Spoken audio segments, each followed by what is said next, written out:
everyone, this is Susan with Three Sister Sundries. I am here today to show you what I like to call December occasionally, or December daily for regular people.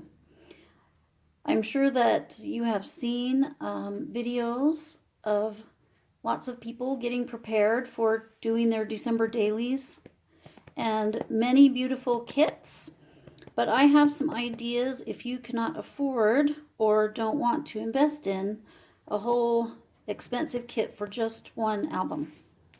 First of all, choose a format. That is tip number one.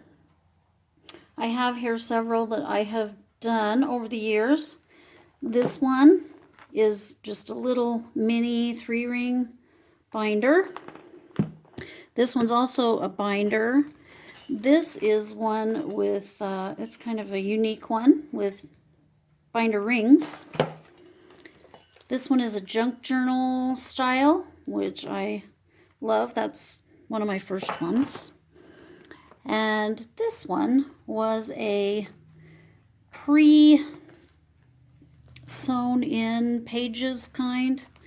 And all I did to modify it was to stitch in some divided pages with pocket pages.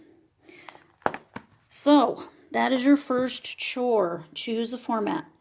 Then tip number 2 is pick an inspiration piece. This will make it easier to match up everything else that you want to use. On this one, I had these little wood Christmas lights. I'd had them for millennia, it seems like, and I dipped them in glue and then glitter and painted the little ends silver, and that was what I started with. They also matched a set of acetate die cuts that I had from Little Yellow Bicycle that I'd been saving because they are so super cute. So I started with that and added red to this color scheme. That's how that one worked out. With this one, the inspiration piece was this beautiful bell that my sister gave me. I might be a tiny bit obsessed with snowflakes, and that's why she thought I would love them, and I do. And I love this color, so I started with that. On this one, I had a sheet of these little tiny coasters, they were called. And they all have this sort of retro vibe, so I went with a retro sort of theme for this one. Next, shop your stash. I think we all have loads and loads of Christmas paper and embellishments and assorted things that we could gather together that work for a December journal / scrapbook. I have gone against this advice this year, however, and my sister showed us how to make these really cute books with file folders, and I just love it. And I chose, this is what I'm going to do my December daily in this year.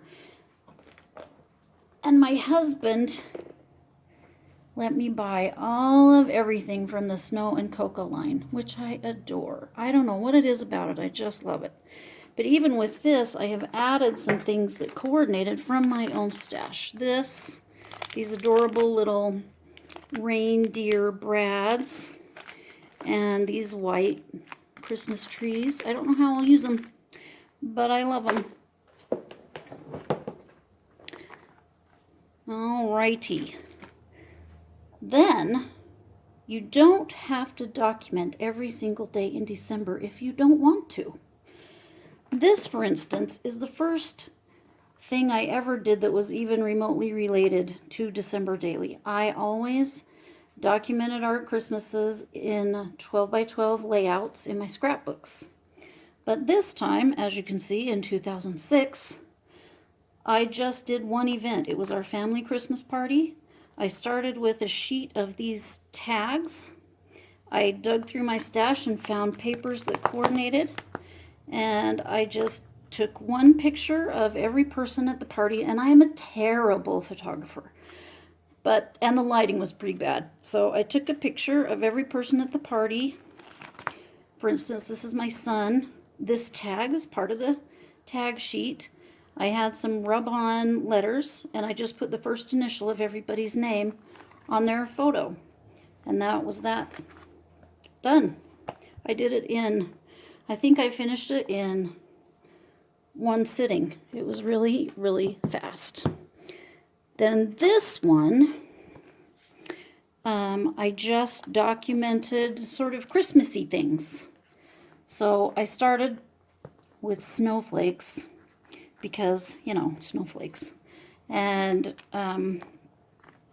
just documented some of the Christmassy things that happened during the month. My husband's work party, my boys making cookies, and,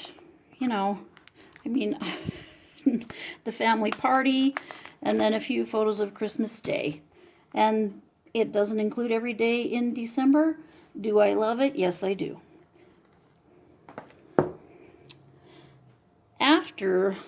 Let's see. Then I decided to give a December daily a true shot, and did the full December in these versions.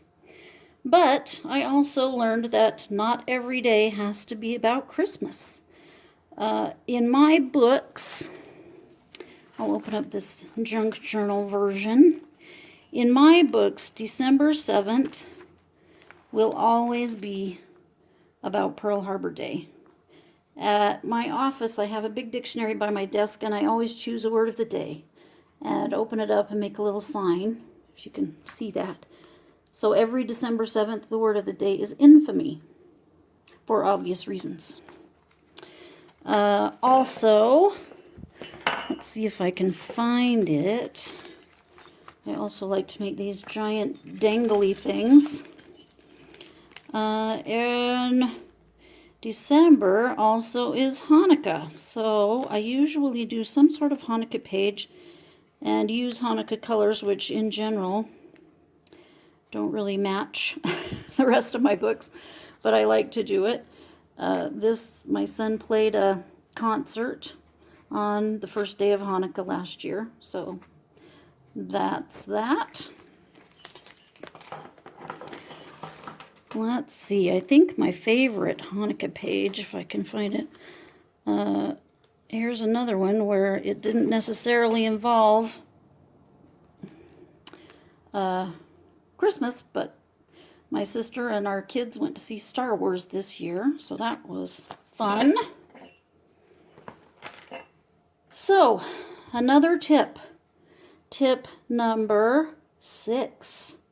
If you can, it helps a lot if you can print photos every day as you go along. I have a Canon Ivy. If you have a mini printer, the HP version or whichever, this is very helpful because it makes you feel like you're keeping up if you have problems with that. And I recommend doing just a tiny bit every day on your December daily. Just put a sticker on a page. Pick out some papers that you're going to put with one photo. Just a little bit of progress every day really helps you to keep up if that's what you're into. And tip number 7, don't stress. It's supposed to be fun. So I hope these tips have helped you. I hope you enjoy making your December occasionally, or whichever format or style you choose. Enjoy it, and thanks for watching.